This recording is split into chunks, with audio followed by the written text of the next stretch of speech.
skin, I'm just going to go ahead and do my skin and eyes. So I'm just priming my skin using this Model's Own primer and using the L'Oreal Infallible foundation. Then going ahead and priming my eyes using the Maybelline Colour Tattoo in Creme de Nude. You guys know this is my favourite and I find it to be a really effective eye base.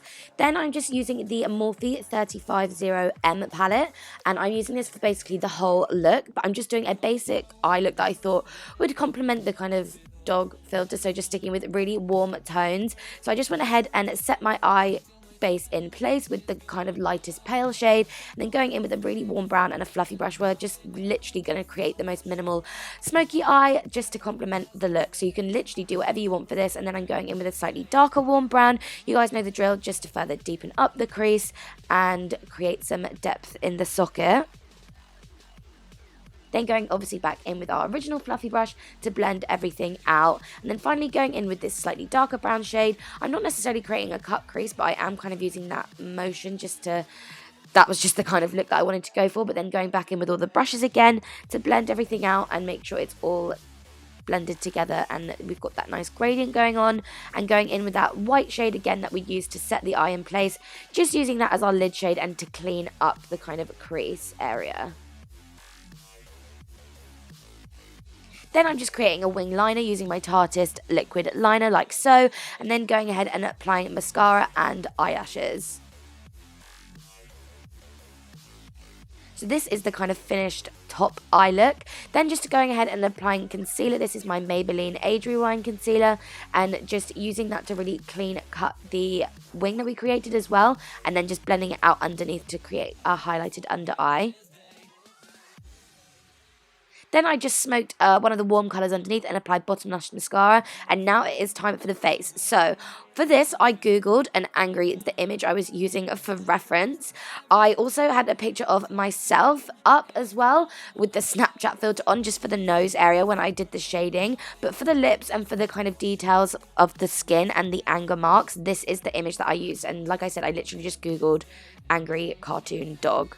Then, like I said, going back in with that 350M palette from Morphe, I am just shading it in. Here's the picture I used for reference. Obviously, it's just me with the Snapchat filter on, and I just kind of based the colours off of that. I literally was dipping my brush into so many different colours, so I can't be specific in the ones that I use because I was just playing and experimenting with them all, but you guys will be able to do it. You literally, to be able to do this look, you just need a warm matte eyeshadow palette and a white eyeliner and creative imagination. So yeah, just going in with, now I think I was using a black eyeliner just to add the little details of the nostrils and the outline or anything like that.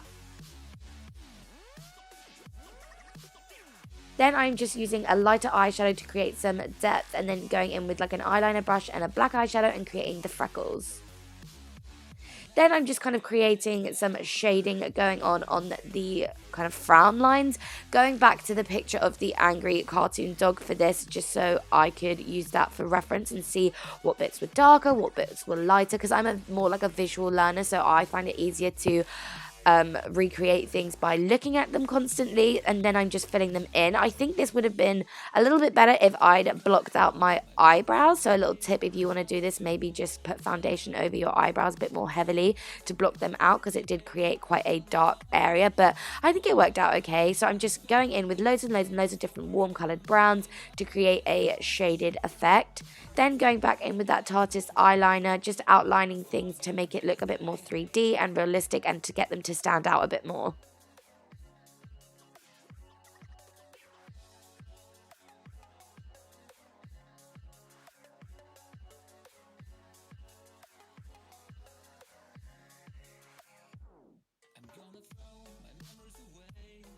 Just going in, adding loads of darker bits around the side of the face as well to create a more angry effect.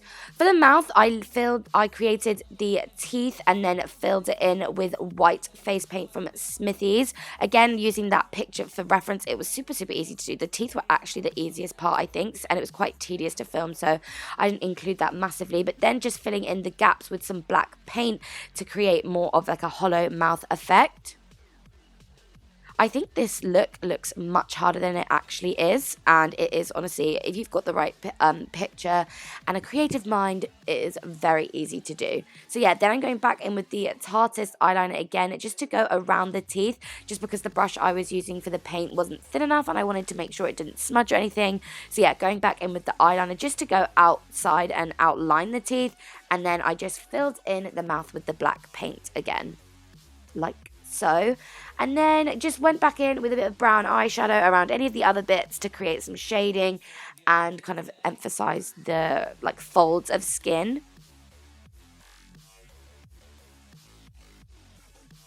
There are definitely a lot more lines that you could have added to your skin, so depending on how angry or scary you want the dog to be, it is totally up to you how many you add. Then again, just going back in with the Tarteist eyeliner and just going over any of the dark eyeshadow bits.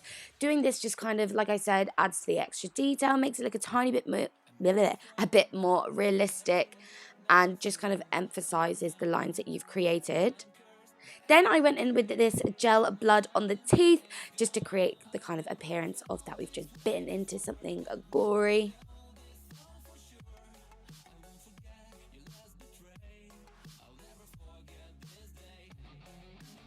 And I just added a tiny bit as well to my forehead just because I wanted something to be going on the top as well. Then I got these dog ears from eBay. I have linked them down below, but they were really a bit floppy. They weren't really staying upright, so I got a safety pin and I unbent it and made it straight, and then I pierced it through the top. I pierced it through the front, then bent it round underneath, and then through the back to kind of give it more of a backbone so I could bend it and it would stay upright.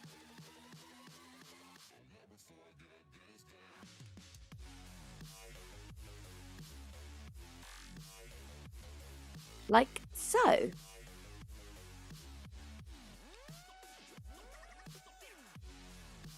Then I added this choker. This is from Regal Rose. I have also linked it down below just because I thought it added to the kind of dog effect, and just wore a kind of plain brown t-shirt dress. But that is the finished look. I really hope you guys enjoyed this video. Make sure to give it a thumbs up and share with everyone. I want to see you guys recreate this, and if you do, definitely make sure to tag me.